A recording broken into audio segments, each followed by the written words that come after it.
সুন্দর এই জগৎ কিভাবে হল সৃষ্টি? কিভাবে নক্ষত্র ছুটে চলে মহাশূন্যে? কি আছে এর পেছনে? বিজ্ঞান বলে বিগ ব্যাং। 1400 বছর আগে কুরআন বলেছিল, আকাশ ও পৃথিবী একত্রে ছিল, তারপর আমি তা আলাদা করলাম। সূরা আম্বিয়া 2:1-3-0।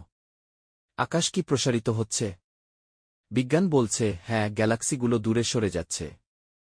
কিন্তু কুরআন আগেই বলেছিল, আমি আকাশকে সৃষ্টি করেছি এবং আমি তা প্রসারিত করছি।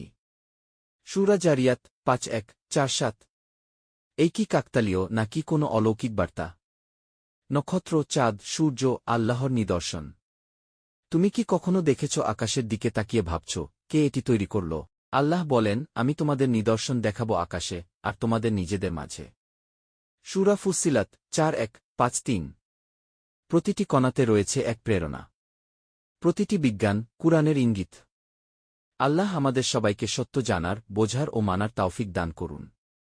এই জ্ঞান শুধু পরীক্ষা পাসের জন্য নয়, বরং সত্যকে চিনে ফেরার জন্য। তুমি শুনো, হৃদয় দিয়ে বোঝো। বিজ্ঞান আর কুরআন হাত ধরেই চলে সত্যের পথে।